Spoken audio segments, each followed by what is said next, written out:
Bonjour. Alors aujourd'hui, je vous propose de lire une nouvelle encyclopédie qui est écrite par Béversier et Gilles Le Carme. Elle s'appelle La littérature en France depuis 1968. C'est pour voir la suite du XXe siècle de la Gardénicha. Nous commençons par la première partie qui s'appelle Les grandes figures du siècle. Morand, Malraux, Sartre, Aragon, ils ont déjà, en 1968, leur place dans l'histoire littéraire et toute leur stature de grands écrivains, même si la reconnaissance du grand public leur est inégalement accordée.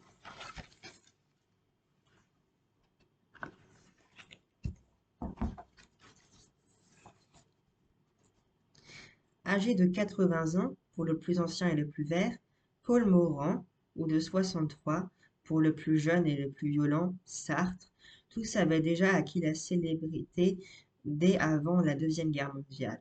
Malraux, Sartre, Aragon vivent trois vies dans le siècle en écrivains engagés, chacun lié depuis 1968 à un public spécifique ou à une sensibilité définie.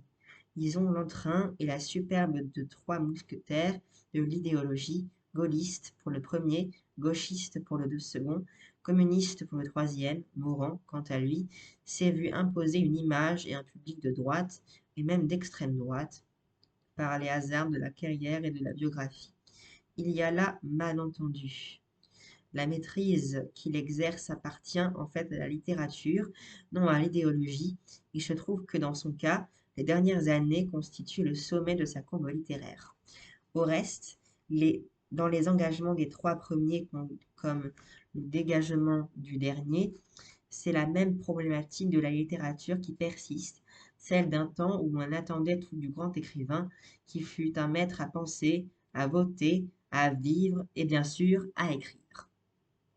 Certes, il y eut d'autres maîtres, car la génération née entre 1890 et 1905 a montré autant de fécondité que de longévité.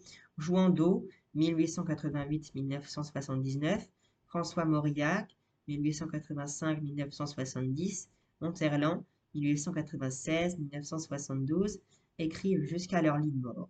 Les quatre figures que nous réunissons ici un peu arbitrairement, sont celles qui se sont créées un public, un groupe, un prestige, aussi bien auprès de jeunes écrivains que de ceux qui ne se soucient guère de littérature.